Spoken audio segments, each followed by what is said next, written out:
자, 보겠습니다. 많이 힘드시죠? 이제 계산하는 게 슬슬 들어가서.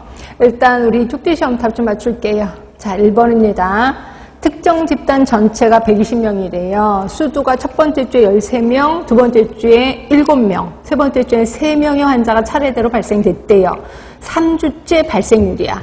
자, 발생률 하면은 환자 수 분해, 그러니까 뭐 접촉자 수, 그건 안 되겠고, 2차 발생률이니까. 일단 명수 분해, 주어진 인구수 분해, 새로 발생한 환자 수인데 3주째입니다. 3주째니까 3명. 그렇죠? 그리고 전체 인구가 120명.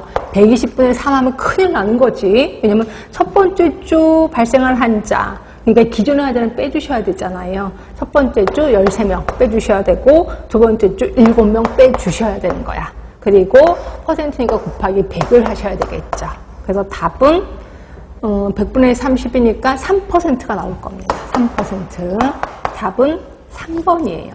자, 2번입니다. 상대 위험비. 그럼 상대 위험번은 R2분의 R1. 상대 위험비.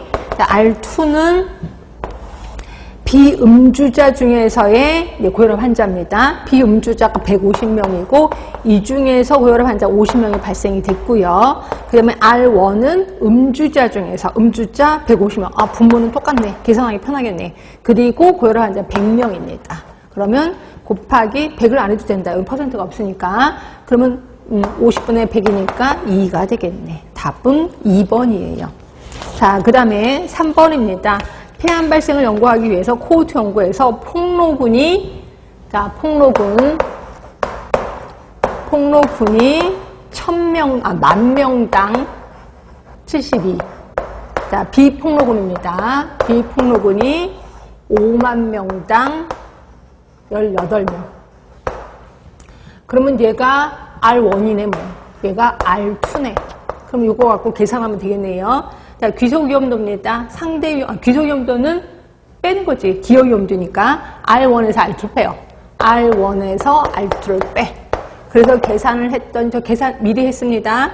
계산을 했더니, 요게 5만으로 합쳐져서 5만 분의 342라고 했거든요. 그런데, 그치. 근데, 만으로 하래요. 그럼 만으로 하면 되겠지. 만을 곱하면 됩니다. 그냥 만을 곱하면. 그러면, 만분의 68.4가 나와요. 68.4. 그러면 만분의 68.4가 되는 거예요. 그렇죠? 근데 여기는 만분의 15라 그랬으니까 틀렸겠죠. 1번 틀렸습니다. 그 다음에 2번은 비흡연자가 폐암에 걸릴 확률에 비해서 흡연자가 폐암에 걸릴 확률이, 그러니까 상대 위험도를 구하면 되는 거예요. 그러면 상대 위험도 R2분의 R1. 그렇죠? 요거 계산해 봤거든요. R2분의 R1 계산했더니 20이 나와요. 20. 그러니까 여기는 20배 높다니까 맞는 거죠. 그러니까 답은 2번인 거고, 상대 위험도는 40이 아니라 20이라는 거지. 그 다음에 4번입니다. 자, 위험인자의 구분 없이 폐암에 걸릴 확률이라고 했거든요.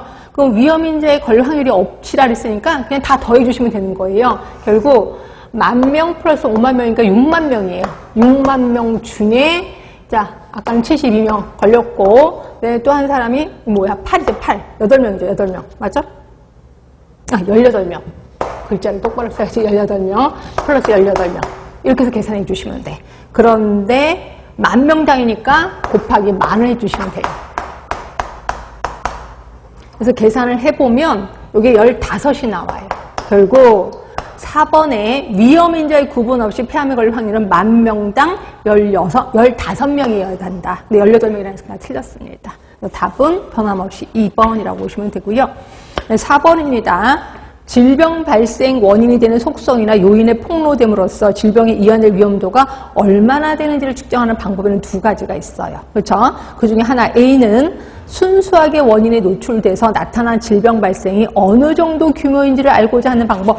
기억하실래나? 제가 그림도 그려드렸었는데. 그래서 요거는 R1이고 얘는 R2고 이거는 담배를 피지 않은 사람에서 폐암의 발생 확률, 담배를 핀 사람에서 폐암의 발생. 그래서 요 정도는 담배를 피든 안 피든 간에 항상 발생이 된다. 그럼 요거는 뭐야? 담배를 펴야지만 발생이 되는 거다. 결국 이거는 뭐예요? 기여 위험도를 얘기하는 거죠. 그렇죠? 귀속위험도. 그래서 순수하게 그 원인에 노출됐을 때 그 병에 걸리는 거, 그 규모를 알 수 있는 거는 기억위험도. 결국 A는 기억위험도를 얘기하는 거고, 자, B는 원인의 노출이 질병 발생에 어느 정도 영향을 나타내는지와 원인의 질병 발생에 미치는 연관성의 정도, 연관성의 강도. 결국 뭐예요? 상대 위험도를 얘기하는 거죠. 또는 비교 위험도. 똑같은 말이니까 답은 3번이 됩니다. 자, 5번입니다. 자, 주요 질병과 특성, 성질을 나타내는 거다. 결국 개념 얘기도 좀 할 건데요. 감염자 중에 현성 증상을 나타내는 사람, 감염자 중에 현성이니까 병원력, 병원에 갈 만큼 아프다 라고 얘기를 했고, 감염력 아니에요. 자, 2번 숙주의 표적장기에 침입해서 증식하게 하는 병원체의 능력, 감염력을 얘기하는 거죠. 그런데